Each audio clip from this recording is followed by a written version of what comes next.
Kembo na Yesu. Merci beaucoup na mokola lelo lisusu tokutani na date oyo ezali novembre le 2 2018. Ezali Papa Elinzeza, le prophète de l'éternité, le roi de Dieu sur la terre. Na yango lelo toza na bolingo monene ya ko continuer koloba oyo etali le royaume de Jésus-Christ sur la terre. Le royaume ya Yesu Christ eye kosala nini na mabele. Ezalaki promesse oyo Nzambe apesaki, promesse oyo Nzambe alobaki na tango ya kala. Nzambe alobaki pe lisusu maloba na ye oyo yakanisi na oyo alobi nyonso esalemaka.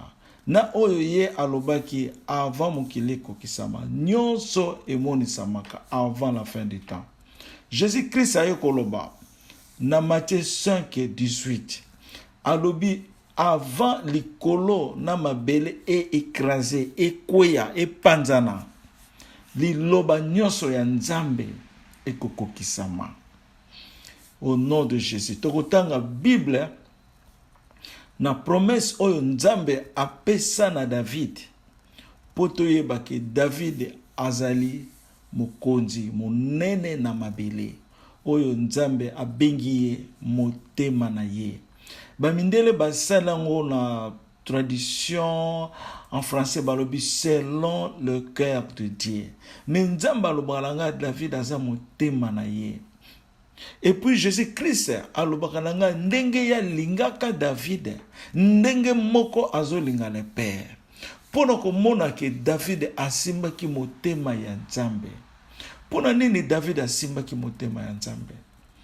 David azalaki tango aye ko reconnaître mabena ya salaki. Tango Nzambe aye ko limbisa ye. Tango Nzambe atie na position na ye. Tango Nzambe azoloba na ngai. Alobi na nga Eli yamba liloboyo ya Nzambe. Yamba yango malamu epai na yo. Yamba yango malamu epai na yo. Tango Jésus azoloba na ngai boye. Nazomona pigeon bazobenga colombe dove en anglais. Akite linga na maboko na ngai. Azo balancer pona akita na maboko na ngai. Na saisir ye. Tango Jésus azoloba na ngai yamba liloba na ngai malambo. Jina yoki Yesu alobi en vérité ozali molimo santo. Tango Jésus azoloba na ngai boye. Pigeon colombe akite linga na maboko na ngai mibale. Jésus alobi na ngai yamba liloboyo malamu oyo ekomeli yo. Pamba te Yesu Kristo aza na kati na yo mobimba na yo. Makomami oyo yo zokoma ezali kombo nango Jésus Christ. Makomami oyo zokoma ezali Yesu Kristo. Aye koloba lisusu alobi David tangu liloba ya Nzambe ekotelaki ye. Avant aloba yango alobi l'homme n'est pas exceptionnel. L'homme n'est pas exceptionnel, mais quand la parole de Dieu arrive à l'homme, l'homme devient exceptionnel. Au nom puissant de Jésus-Christ. Nzamba yoloba David tangu liloba nanga ekotelaki ye akomaki moto mususu. Okomona ke David azalaki koyemba Nzambe. David atanza na problème. Azalaki komona esika mususu te. David azotala kaka Nzambe. Ata benemi babimeli ye boye. David azotala kaka Nzambe. Asengaki ba sekuru ya bamboka mususu te. Asengaki sekuru ya batu te. David ayeba kaka Nzambe papa na ye. Yango na Nzambe alobi ke David aza motema na ye. David aza oyo Nzambe azoloba aza mon cœur. Mais Nzambe David azosenga na Nzambe sonde motema na ngai. David azosenga lisusu Nzambe akomisa motema na ye lokola pembe koleka neige. David alingaki akota pena na kati ya bosembo ya Nzambe. David azalaki moto oyo alingaki justice makasi. David azalaki soki loko oyo ezali ya Nzambe, soki likambo oyo Nzambe muta salaki oenango a oendrango David a protégé Mutuana. Tana Mutu a ennemi na ye. Oya lukiye pendant 13 ans pour na bomaye. A raté ye 3 fois. Saoul a raté David 3 fois pour na abomaye. A longola ye na mukili. Mais David a lobi na ba serviteur na ye. Tangu David Saoul a zo le kana sena bango bazana likolo. David a bi tala ye wana. Bozoka kelamba me bo bomaye te. Ba serviteur na ye baningaki ba boma Saoul bi botika ye azali oin ya Nzambe. Donc David ayeba ki soki Nzambe azana yo azo protéger yo. Ayeba ki oyazali oya Nzambe David azo batela ye. Omoni même Saoul tango ba koti na niveau ya bitumba. Sikoyo soda ya Saoul amona kike ayeko kangama, Saoul amona ki liwana ye komi ba ennemi ba oya kozwa nzoto na ye ba nyoko lango. A opesi ordre na soldat na ye aboma ye. Soldat na ye abomi ye. Mais tango soldat na ye abomi ye akamati epe na ye. Akenango epa ya David. Tanga comme pas David alobi ke na bomi Saoul. David a tenu obomi ye ndenge nini. Alobi ya pese kinga ordre na boma ye parce que zalaki boye. David alobi okoki ko boma oya Nzambe te. Alobi na ba serviteur na ye bo exécuter ye bo boma ye. Donc David malgré Saoul azalaki ennemi na ye. Malgré azomona ke muto azo lukanga aboma ngai. Mais David azo batela ye, azo respecté, même ti babomi ye, babomi Saoul. Mais David a protégé kikaka honneur ya Saoul. Malgré Nzambe a onye roi. Nzambe a lingi ye, Nzambe a tie roi. Mais David azo ko continuer ko protéger ennemi na ye. Motema ya ndenge wana.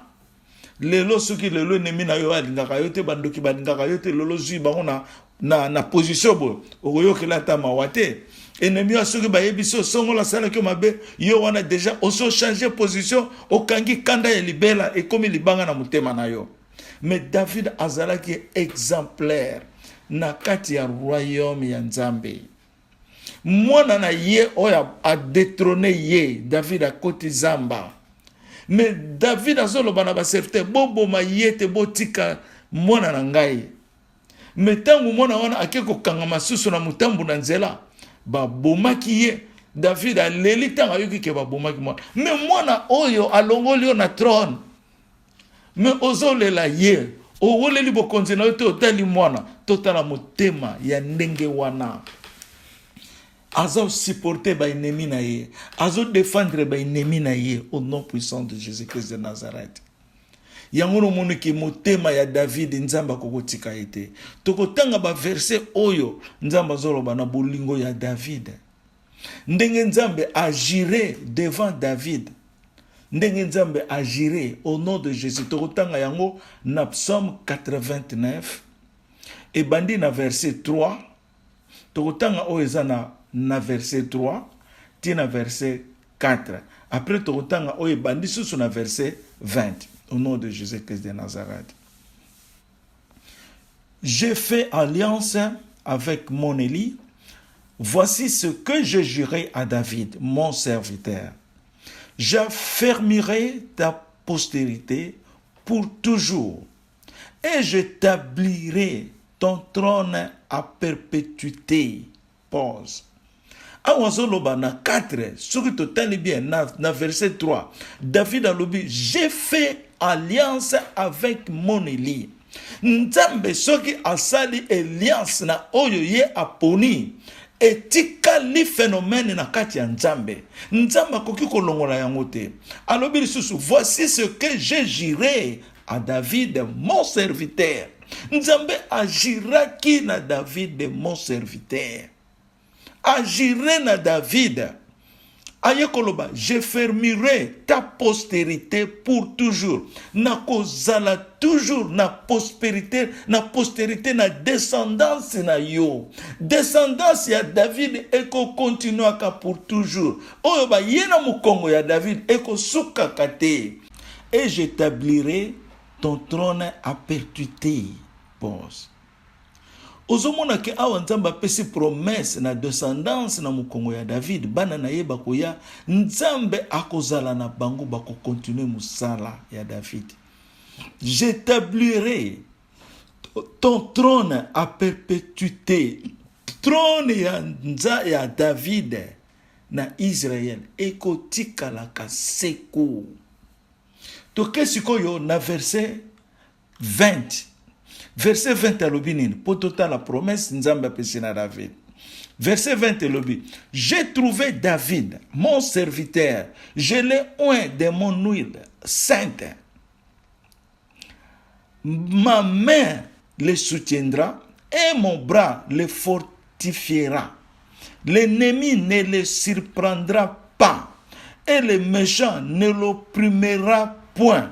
J'écraserai devant lui ses adversaires et je frapperai ceux qui les haïssent. Omoni ke nzambe apesi promesse. Promesse wana ezoko continue ti na mokongo ya David, na descendance ya David. Sikoyo totala ndenge David tango azako nzamba yebisi yeke aponi Salomon mwana na ye azala na place na ye po David azwaki lokola retraite. Aponi Salomon afanda na kiti ya bokonzi ya Israël.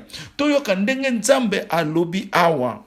Nzamba alobi au nom de Jésus. David alobi, entre tous mes fils, car l'Éternel m'a donné beaucoup de fils. Il a choisi mon fils Salomon pour le faire asseoir sur le trône du royaume de l'Éternel sur Israël. Ozomona ke awa nzambe alobaki na David ke mwana na yo Salomon de afandi na trône na yo. Oyo nzambe a David azolobaka, entre tous mes fils, car l'Éternel m'a donné beaucoup de fils. Il a choisi mon fils Salomon pour le faire asseoir sur le trône du royaume de l'Éternel. Pour le faire asseoir sur le trône du royaume de l'Éternel, sur Israël. Donc, bokondi ya Israël, ezali trône ya royaume ya Nzambe. Ngai pe Nzambe salobi na ngai yango. Alobi elina fandisio na trône ya Jésus na mabele. Ozali mokokisami. Tambola na bolingo. Ozali mokokisami. Ofandi na trône ya Jésus na mabele ya Israël. Na yebaka yango ke na fandi na trône ya Nzambe na mabele. Tangu na kena likolo. Nakendaka na likolo Jésus abengaki ngai.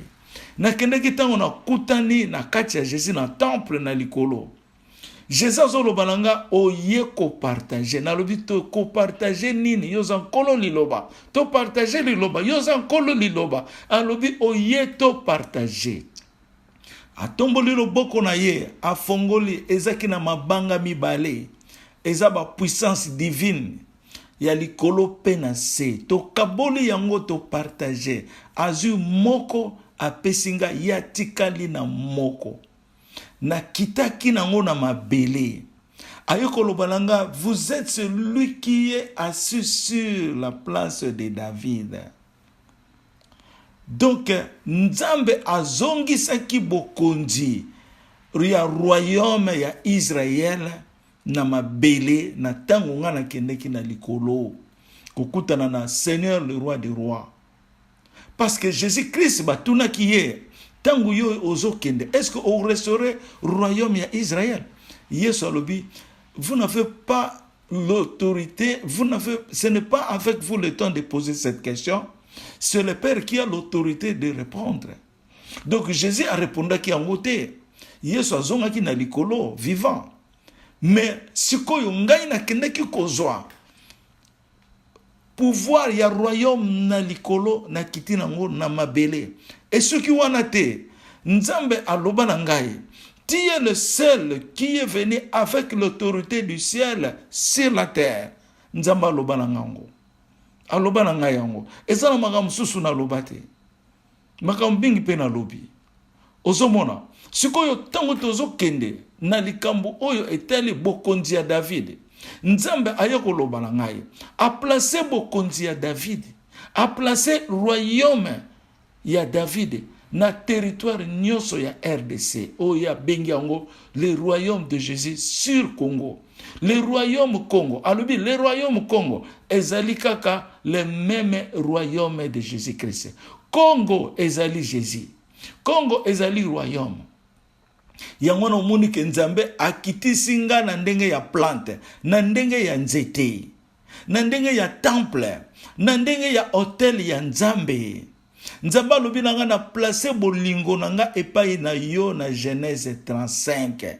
Ndenge Nzambe abundaki na Jacob, ndenge Jacob azwaki kombo ya Israel.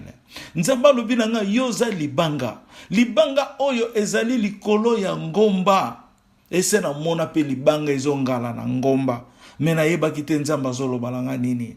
Na mona libanga wana. Na pime libanga za na soma ngomba ezo briller boy. Eza Pierre nini wana. Na mona ka yango presque na ba 2013 ou 2014. Mais na 2016 soit 2015 Nzambe azoloba na nga. Jésus azolakisa nga musape. Alobi libanga oyo eza na likolo ya ngomba. Alakisi nga musape alobi c'est toi Israël. Alobi yoza libanga oyo eza na likolo ya ngomba, c'est toi Israël. Na yebi ke naza Israël, na yebi ke naza libanga. Siko Nzambe aye kolakisa valeur ya libanga. Aye kolakisa libanga eza nini? Libanga eza nini? Na bandaki koyemba nzembo. Na bandaki koyemba nzembo na kati ya révélation devant le trône de l'Éternel. Nazo yemba nzembo. Ngai na lelio Yesu nanga. Ngai na lelio Yesu yo bolingo. Osala kingai na mokolo ya liboso lelo na moni yo. Nazali wayo Yesu bolingo natikali na yo. Ngai na lelio Yesu yo bolingo. Yeah. Ngai na belelio Yesu yo kanga. Ngai mwana na yo nazali wayo. Osala kingai na mokolo ya liboso lelo nazali wayo. Ngai na lelio yo kanga mawa. Yeah. Ngai na belelio yo kanga Yesu. Ngai na lelio Yesu bolingo.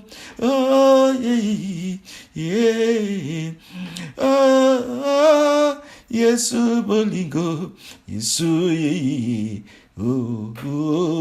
ngai na lingio simba ngai. Natambola na esika olingi. Nazalaka wayo Yesu bolingo. Talaka ngai kotika ngai te. Nazali wayo Yesu bolingo. Yeah. Yesu bolingo. Yeah. Yeah. Mawe tondinga pona Congo. Yesu yakaye otambu samboka. Mawe tondinga na mona Congo ye. Ebiki na ya bolingo monene. Salisa bana ya Congo. Lobelaki lelo ye. Oye na royaume ya likolo na mabe. Ekiti na se Yesu bolingo. Ngai na celebre bolingo ya Yesu. Ekiti na Afrika na mokili oyo. Ngai na lelio Yesu simbanga. Simba panakanga royaume. Gloria oyoyo opesi kombo. Azali wayo. Alléluia. Omoni tango na ye koyemba nzembo na kati ya révélation. Na ye koyemba na lobi osala kingai na mokolo ya liboso. elekeli ngai ntango nasilisi koyemba nzembo nalobi nzambe yo osalaki ngai na mokolo ya liboso elingi koloba nini osalaki ngai na mokolo ya liboso nzambe abana oloba na ngai nasalaki yo avant nasala eloko nyonso na mabele alobi nabengaka yo roi à toi que je fais toutes les choses na likolo pe na se nasalaki yo libanga na ngai libanga oyo esali mokili mobimba lelo oyo kotala mokili na yo alakisi nga formule alobi oyebi nasalaki yo na likolo ya moto nazo kosasa yo na likolo ya moto nazwi lisusu libanga na tie likolo ya poto siko na bandi kokata yo na bandi ko fortifier na bandi kosala yo na bandi kocreye yo na bandi kocreye yo na ye kosala yo kome libanga oyo ozoyemba wana ezali yo na ye kocreye yo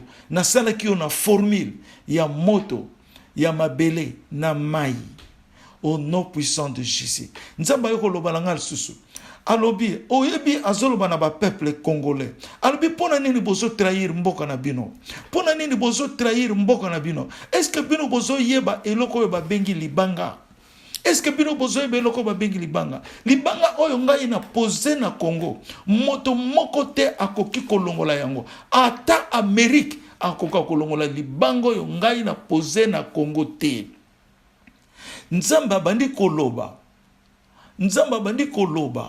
abandi kolakisa ngai alobi na ngai lisusu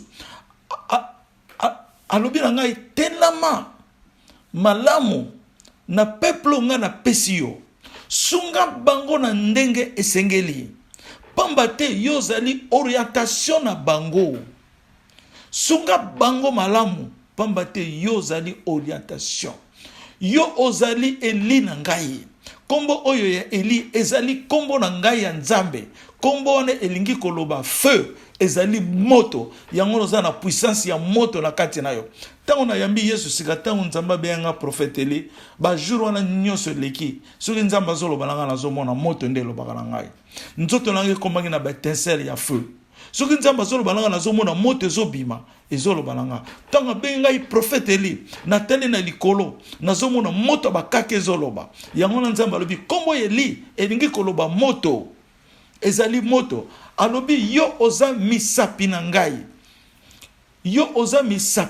alobi ta main sera découverte batu bakomona loboko na yo ndenge nini ezali soki moto amoni loboko na yo amoni nzambe nde yango omoni ke na likambo ya nzambe il faut toloba vérité.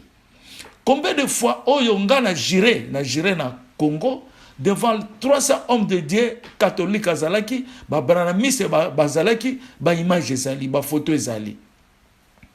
Combien de fois nga na koko juré tozalaki na pasteur frère Bobo oyo atuninga interview mais atuninga makambo yozozo olokoti yango te oyibi yango te ozu quelque part te. Pour nous couper sa réponse, j'ai juré devant Dieu. Nous n'avons pas prêté serment devant le peuple congolais. Naye bisabino Congo. Bozo mona ke boza babola. Bozo mona ke bosili. Po ba ennemi ba kote libino. Bazo sasa bino ndenge balingi. Bokoti na kati ba poche na bango. Bino moko pe bo trahir mboka na bino Congo. Bo trahir yango penza. Bino moko boza suso na confiance entre bino na binote. Satan a manager bino lokola zo beta dami na ye. Ba mindele ba kote bazo saka na ndenge balingi. Bozo yeba suso position bozate. Mais bo yeba ka bien que Congo ezali le célèbre pays du monde. Congo ezali onction ya nzambe na mabele. Congo ezali un pays de privilèges. Congo ezali bijou ya nzambe. Nzambe atia Congo na loboko na ye benga Congo bijou na ye. Ezali motema na ye. Ezali temple na ye. Ezali or na ye. Nzamba kumisaka Congo bino boza koyeba te. Nzamba lelaka. Alobi soki na kanisi Congo na nga ndenge komi. Alobi ndenge na ye ko simba Congo lelo yo. Ndenge na simbi Congo. Ndenge na simbi Congo eza ndenge na simbaka Israël à l'époque. Mais Satan mutaiki ko kabola mariage ya Israël na Nzambe. O ezali Congo. Mais ngai Yesu na zongi vivant na ye ko zongisa bolingo ya Nzambe na Congo. Na ye ko zongisa mariage ya Nzambe na Congo. O ezali église na ye Israël. nzambe azolakisa ngai bolingo ya nzambe ekotelama esika israelite nyonso azali bino bozolingana boyeba teke boza baisraelite boza baisraelite nzambe azoloba na ngai depuis le 9 janvier 726 royaume Congo ezalaki fonctionnel. Royaume Congo ezalaki fonctionnel avant les États-Unis oyeya avant l'Europe oyemonana. Royaume Congo ezalaki ko régner na mukili. Les noirs ont régné dans le monde. Les rois ont dirigé. Égypte azalaki puissant parce que Égypte a salaki collection ya ba noir ya mayele. Mais ba noir wana bazalaki en Égypte bazalaki mingi peuple bantu. Alors yango na bino bozo ye bate bozo tanga ba livre bolingi bozo ka bato baza ko epate bino ba prophète bazo ye bele ba prêtre bazo ye bele mutula ndenge na zoya mais na pesi bino réponse bo fukama o yebi ko sambela kanzambe fukama tuna nzambe ayebisa yo oyo azanvoyer na spécial ezanane nzambe aloba kaka na mutu moko. Na saison ya nzambe, na saison ya mukile, Dieu parle à une seule personne, na batumi balete. Soki nzamba yeko fanda na nation, soki nzamba fandi na nation wana, akoloba na mutu moko. Nzamba lobi na ngai na kolobaka na yo eli, yo okolobaka na mukili mobimba. Oya koki ko comparer lilobo ezate. Tobandi kozwa cavité ya la Bible, les secrets cachés de la Bible, o batu bayebite. Tolobi likambu ya naissance ya Jésus le 8 janvier. To commencer déjà à célébrer le 8 janvier. Le 8 janvier, bona bandako na bino bo sala ba cadeau, bo koyisa nzambe, bo veiller na l'église, na lobi bo veiller. Église ya sika ese monisami. Oya ko yamba yango, nzamba ko yamba ye. Oya ko simba yango, nzamba ko mona ye, ako proclamer yango. Tozali na moment ya révolution ya Jésus-Christ de Nazareth. Toza na moment ya onction ya Congo. Congo est les 3 personnes en Dieu. Bino mo boko mona babilembo. Ndenge bato bazo prophétiser ata satana kote libiso. Mais tozo mona ba signal ezali oyo nzamba zo lakisa biso ke Congo eza ya nzambe. Okomona bana mike bazo prophétiser. Tozana ba prophétesse ya ba 18 ans. Tozana bato soka ozo sambela. Mutabando lobela yo likama nzambe. Azo monela tinde peut pas croire. Toyekoli yango te. Eza bolingo nzambe kiti na Congo. Puissance ya Saint-Esprit e bandi ko manifester. E bandi ko sala e ko sala plus que 3 fois. Yango na nzambe tango na kutanaki na papa. Na ngena kende siko na point o etali na koma ndenge nini puissance ya nzambe na puissance de Saint-Esprit eko manifester 3 fois. Oyebi ke nzambe na fanda ngai nazalaka na nzambe. Je suis parmi les 3 personnes de Dieu. Nazana kati ya nzambe. Nzambe ye moko déclarer yango. Alobi bino nyonso bokota na kati ya Emmanuel oyo azali papa Eli Nzeza. Na kokende lisusu na naissance ya Emmanuel. Nzambe seri oyo na bandi mission oyo batu nyonso ko finga ngai ko parler n'importe quoi lokola nazanga nga humble parce que nazala humble so naza humble te bokoyeba Yesu ndenge nini ata soko finginga ata soko lobi n'importe quoi oyo lingoloba mais je resterai toujours humble simple homme comme rien n'était à lui comme il n'a pas été na koloba lisusu ndenge na bandaki ba investissement na Congo ba investissement donc investir oyebi ke tango na bandi liloboyo to sangani na baninga nga bana ya royaume o lelo baza ba représentant na bino baza pe ba représentant nzambe baza le serviteur de très haut nzamba déclara bango vous êtes les serviteurs de très haut parce que bango ba yoka ka Christ Jésus en direct et utaka na livre oyo nzambe a déclaré yo eli ozali livre na ngai apesi définition ya livre alobi le livre est la parcelle de la Bible wutina kati ya muto aza koloba abengaka ye le prophète de l'éternité Jésus yemoka zo yembela ngai azoloba la ngai au commencement était la parole avec Dieu et la parole qui se fait Dieu chair alobi c'est toi Eli na bengaka yo Saint-Esprit 113 abenga kanga 113 Jésus abenga 113 ngoloba Jean 1 verset 1 à 3 ozomona sikoyo ndenge bato bayambaki ngai te sabotage elekaki mama moko tosambelaka na ye aza jeune femme mama Mary na UK amonaki ke ngai makolo ebukana na kati hôpital ya salaka alobi papa Eli oyo kofanda ndenge nini boye makolo ebukani boye azwi nga atandeli nga mbeto sikoyo alinga tiaka na mbeto azokoka te sikoyo abengi sere na ye mpe azalaka na Congo me na kati ya révélation azalaki na kati ya Congo wana. Après sere na ye alobi nga naza mesure totombola ye te totya ye na chaise roulante mais aza mutu munene aye kosala nini awa abi prophète Eleza mutu munene aye kosala nini hôpital oyo akozala lobi mokonzi ya Congo ezalaki na 2016 ozomona. Alors eyeko ndoto na esili aye ko benga biso na mobali na ye papagi baye ko yebisa biso révélation oyo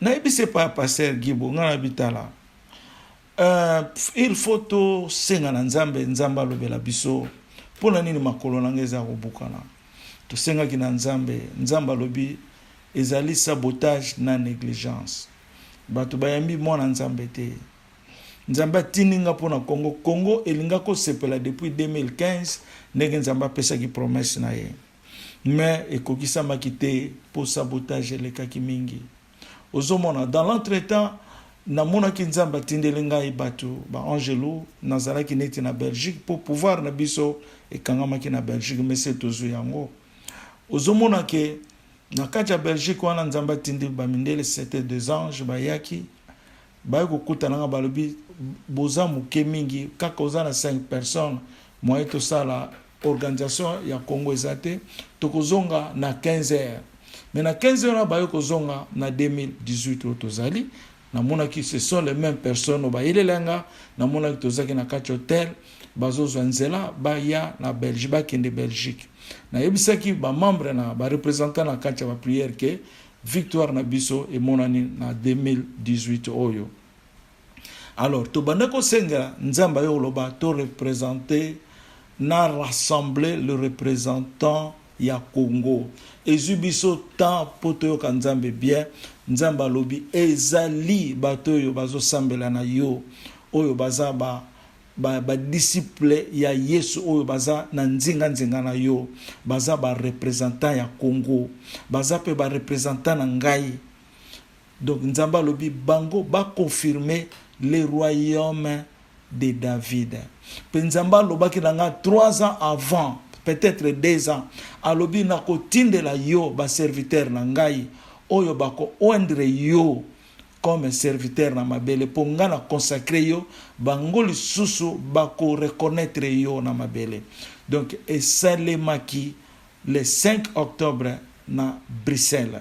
Ba image emonisamaki na kati ya Bruxelles nzamba alakisaki nga tango nazozo avion na moni pouvoir o ezalaki arraché par la Belgique na monaki yango eza forme ya montre en or ezaki couleur noir et blanc et noir or en or ezo briller makasi nazwaki yango tango nazozwa yango nazomona tango nazogunzama nazotala mutu azate na pembeni na ngai po eza trésor tango nazogunzama namoni ke naza na Christ en lumière d'or nazomona ke naza double personne mais deuxième personne nanga ezalaki Jésus-Christ tango nazozwa ngo yepe aza na ngai.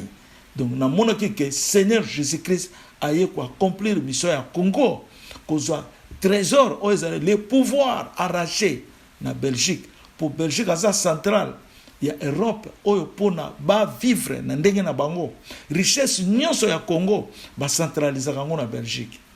Belgique aza monopole na bango ozomona alonde yango wana nazongaki na kati avion nazuba message ebele. Donc nayeko loba lisusu tango nzamba zoloba ke plante oyo natindi na mabele oyo bino ba congolais bozo yamba yango te nzamba ayeko loba est-ce que bokoki ko reconnaître te je te bénirai je te donnerai à ta promesse moko ekokisama te ozomona yango na nzambe lelo akokiseli biso promesse na royaume à David. Na ba serviteur ya Nzambe o baza le représentant de Dieu. Peuple Nzambe oyo baltala ki forme na ngai te. Batala ki miracle na ngai te. Po miracle, soki mutazo luka miracle akende pa miracle zali. Mais biso miracle na biso eza la parole. Parce que liloba nde sala ka miracle. Liloba nde sirisaka mutu maladi. Miracle eutaka na liloba. Mokili nyonso esalami na liloba. Mokili nyonso esalami na liloba. Yango na Nzambe alobi na ngai, à toi mon roi que je fais toutes choses. Sans la parole, nul n'a été fait. Nyonso salamaki à toi. C'est pour cela que j'ai créé cette pierre pour faire la création du monde. Nzambe ayoko loba na ngai pour dire la vérité. Ayoko loba na ngai. Yo salemaki pona Yesu. Totindi yo na mabele pona Yesu. Eloko nyonso oyo ezali ya Yesu, ezali yo elinzeza. Au nom de Jésus-Christ. Vous êtes l'homme de la création. Au nom puissant de Jésus. Nzamba bengaka nga Eli Emmanuel. Abenganga lisusu David. Abenganga le roi ya mabele. Alobanga naza suprême ya mabele. Pona tokende musika te, Molimo Santo oyo azali l'étoile du ciel. Ye wana nde azana kati na ngai. Ye wana nde esprit de Dieu, l'esprit créateur ya Nzambe. Ye wana nde asalaka na ngai. Ye wana nde Nzambe a configuré ngai. 2 égale 1. Comme Jésus est le Père égale 1. Comme Emmanuel avec le peuple de Dieu aujourd'hui égale 1. Au nom puissant de Jésus-Christ de Nazareth. Oyo ayambi Emmanuel, ayambi Elinzeza. Oyo ayambi Elinzeza, ayambi Emmanuel. Pe ayambi Jésus-Christ, oyo atininga azali papa na ngai. Na keli susu kaka na Bible, Seigneur alobaki na ngai. Tala ndenge na tindela kiyo na mokili. Tanga yango na Esaïe 53. Na keko retrouver yango na Esaïe 53 verset 10. Na verset 10 eza koloba que Jésus-Christ tangu bakangaki tangu bazo nyokola ye. Mais Nzambe abimisaki postérité ya Jésus-Christ. Po bakanisaki ke akozana mona te, baningaki babomaki ye po azala na souvenir moko te na mabele oyo. Mais Nzambe asalaki postérité ya Yesu elinzeza. Yango na Jésus alobi, je vous envoie l'esprit du Père. Il vous conduira par la vérité en ce qui concerne le jugement, le péché et la justice. Yango wana Yesu azoloba, ye ayena makambo ya sika. Ako yoka kangai. Ako glorifier ngai. Bino azali témoin nanga. Bino pe bozaba témoin nanga. Oyo nyonso azoyoka oyo zo bima na munoko ya Yesu. À travers Elinzeza. Yebaka ki oza témoin ya Jésus-Christ de Nazareth. Oyo baza kondima te, fukama, pona ezala retard pona yo. Fukama ndima, tozozo la cavité de la Bible, de la parole. Oyo eyokana te, et komama na Esaïe 52, verset 14 ou 15. Alobi, ye ako raconte makambo batu ba yokate, ba monate. Yangon eza kumoni sama. Ezali na Bible référence ezali. Yangon na bandeko na ngai na Yesu. To zonga penza na bolingo ya Nzambe. Jésus-Christ de la même chose. Tango ayaki na mabele, abotami na mama Marie. Batu bandima kiyete. Basabota kiye mingi. Metango ayeko zongisa molimo akufaki. Batu bayeko ndima ki azaki mwana ya Nzambe. Tango ayeko sekwa. Bazako mona ye 500 fois. En une seule fois. 500 fois a monisami na batu. Na ba image différente. A monisami epai ya ba disciple 8 fois azobimela bango bazako yeba ekaka na mungongo na lero wana azu pouvoir ya likolo penase andima ki ba finga ye andima ki ba loba oyo bozoloba na ngai yango na pe boloba ki yango na Jésus oyo bozo sala ngai bosala ki yango na papa na ngai Jésus nga na salama ki pona ye naza mona na ye Jésus lobi makila na ngezo tanga ti lelo bozomona ngo te. Natali loboko na nga ezobimisa makila. Yesu alobi bozomona makila na ngai te, ezotanga ti lelo bozosukola bilamba na bino te. Nazomona nzoto na nga ezobima makila, nzoto na ngai ntango mosusu etondaka makila. Me Yesu alobi bozomona makila na ngai te, bozosukwama na makila na ngai te, boyoka kaka liloba, bose repentir, bolingo ya Nzambe eza monene. Nzambe aza monene trop. Makambo ya Nzambe na mitu ya bato eza folie, mais eza ya Nzambe. Na jire combien de fois na jiraka na ngai kaka. Atata on alobaka na nga na jiraka po na yebi ke eza kilo na mitema na bino. Toyoko loba likambo etali mariage. Toyoko loba likambo etali destiné ya batu ndenge kozalaka na royaume ya Jésus na Congo. Congo ezali mboka oyo eko faire vivre mokili. Tango Nzambe Saint-Esprit azoloba na ngai affaire nini Nzambe asali na Eli Nzeza. Nzambe a signé royauté na yo na mabele. A signé royauté na yo.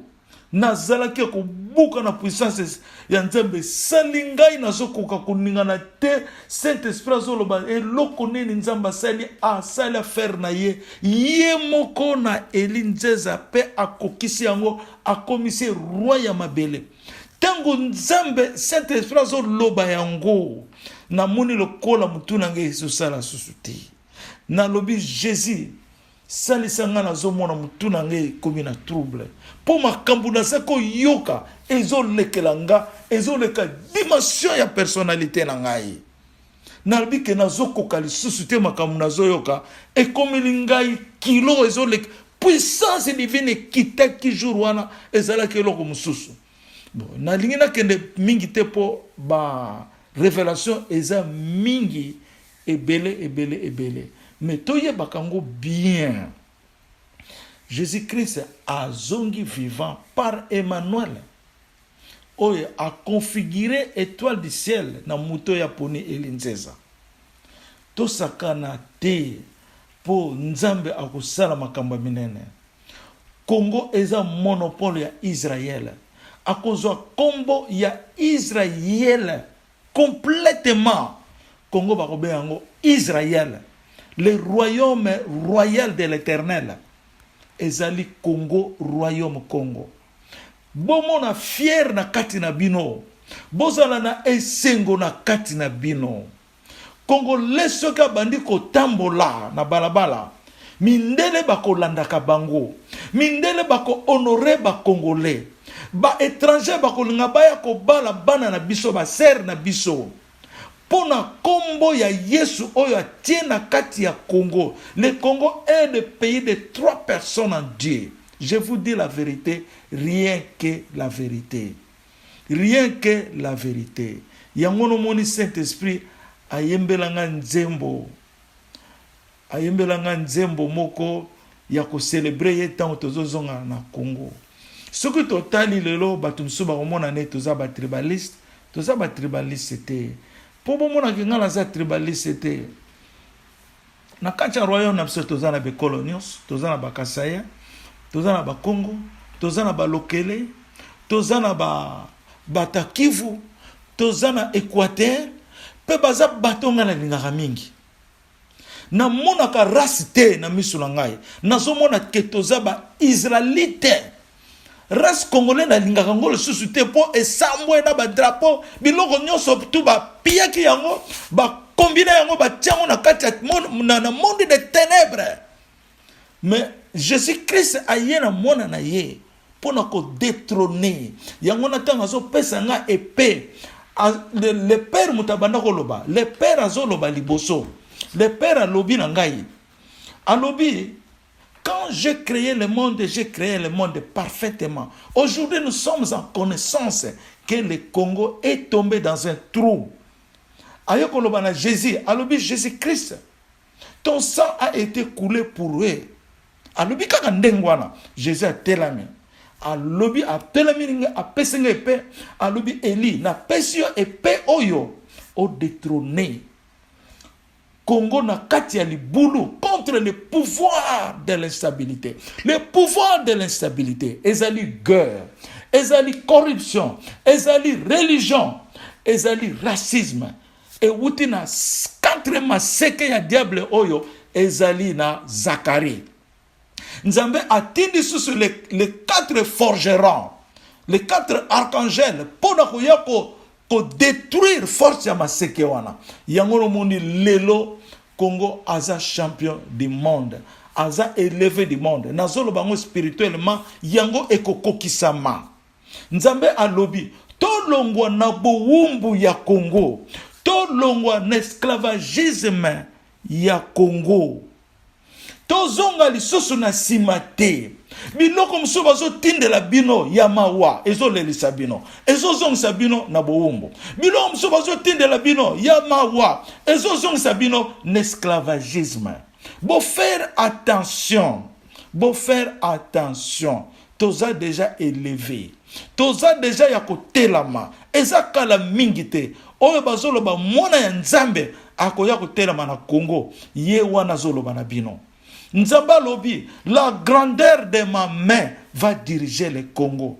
Yangona Nzamba lobalanga, toi tu es ma main. Nzamba lobalanga, ta main sera découverte. Nazalaki na mama muya wananda kwa. Tozo sambela. Loboko ya Jésus eyoko kota na loboko na ngai. Ezo pela moto ngabi mama muya zo mona. Loboko ya Yesu koti na kata loboko na ngai droite. Ezo pela moto. Donc loboko ya Yesu ekoti na loboko na ngai. Yangona Yesu alobi ta main sera découverte. Yangona makambo eza mingi. Yangona ba ndeko na biso bazaba le représentant du Congo. Oyo ba ndimeli Nzambe.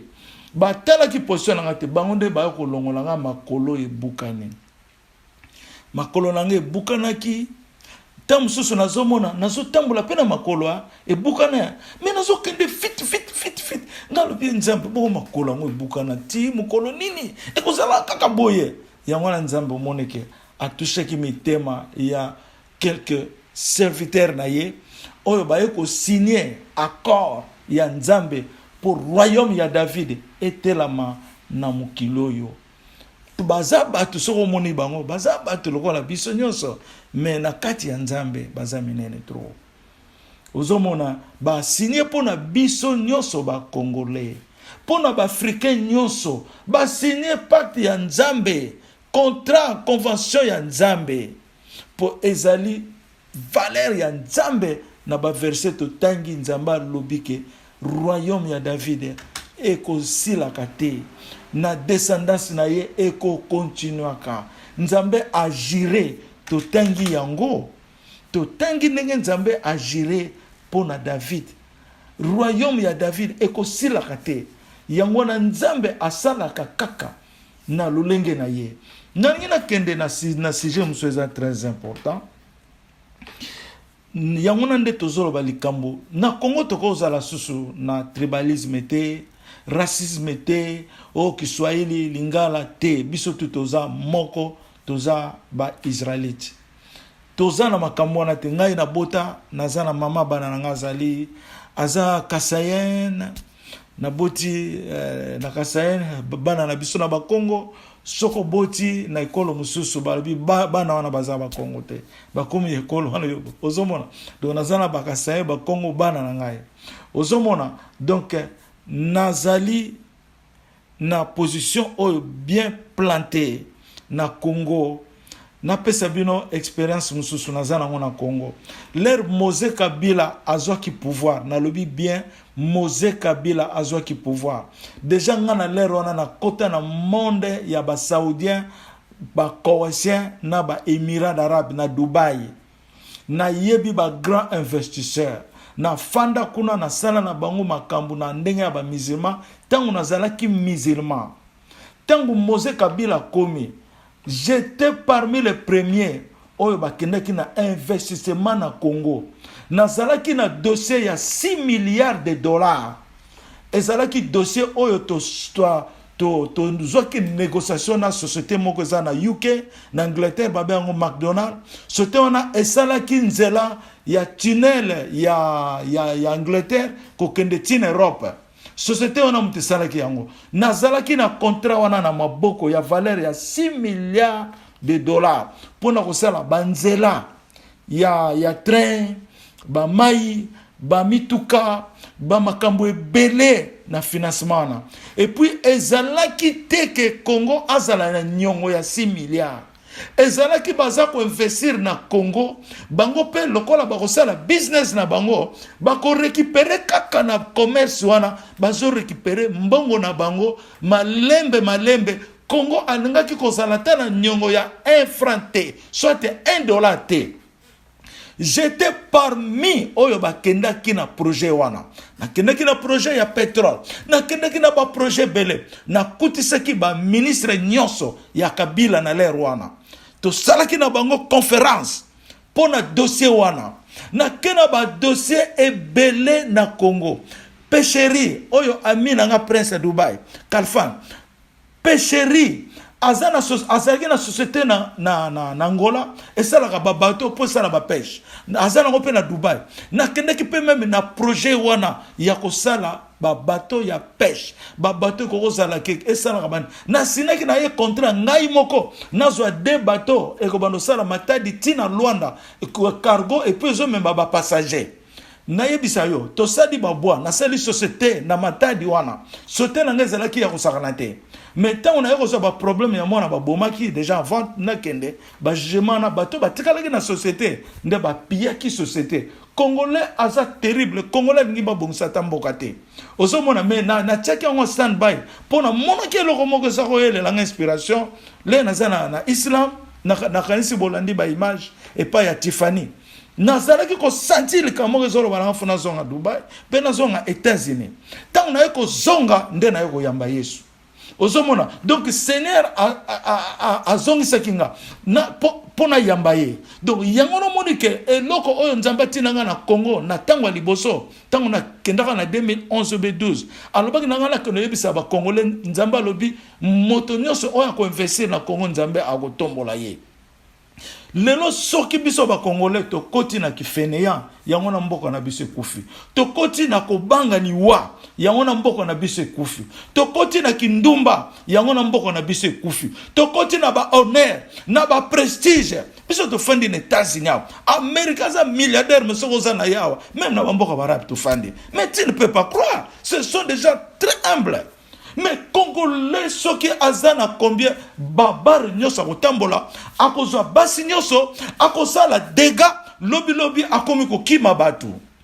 Alors yango na bande ko na ngai nous sommes dans l'investissement aussi de la parole.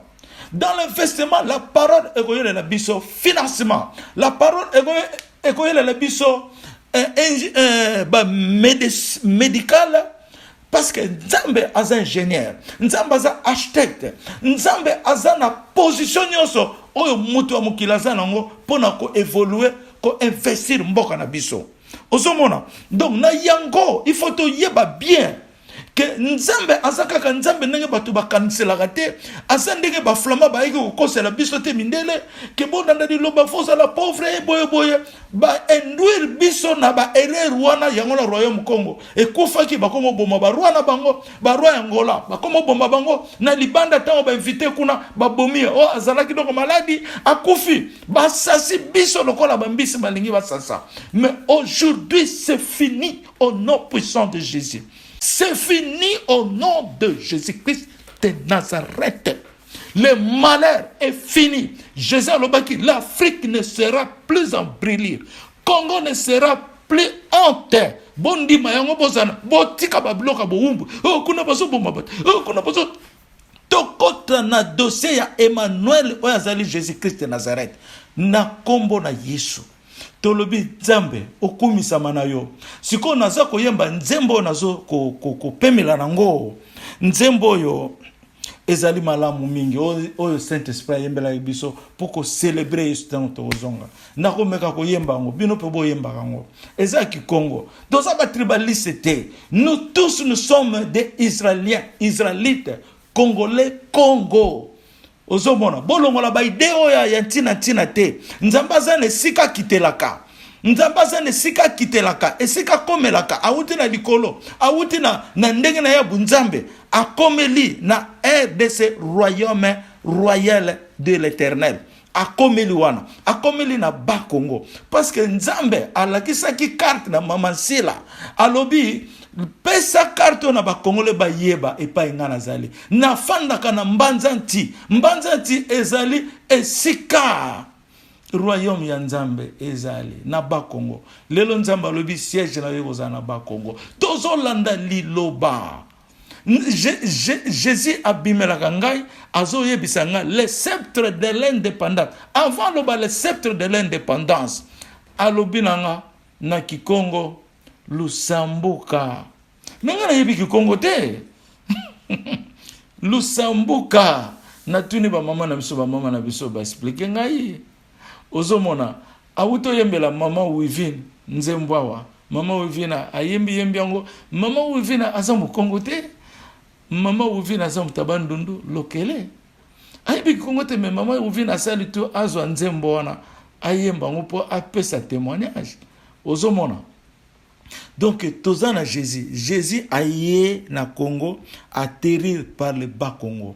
Yango no moni ba Simon Kimbangu baza ba phénomène ya mboka na biso. Ba Lumumba baza ba phénomène ya mboka na biso. Lumumba azalaki na projet ya kozongisa Congo ezala Afrique. Yango na babomaki ye. Bino nyonso na politique boyeka ka Congo. Mais bozo bosana ke Congo ezali Afrique. Nzamba alobi tango atalaka Congo amonaka Congo eza Afrique. Congo eza la bouche de l'Éternel. Na kombo na Yesu togoyemba Nzembo wana. Abayaya tasambila ye Hosanna Alleluia Hosanna Akibuti tasambila Yesu Hosanna Hosanna Abayaya tayemba ye Hosanna Alleluia Hosanna Yaya tasambila yewe Hosanna Alleluia Hosanna Yaya tayemba Yesu Hosanna Alleluia Hosanna Yaya tayemba ye Hosanna Alleluia Hosanna Yaya na belela ye Hosanna Alleluia Hosanna Alléluia.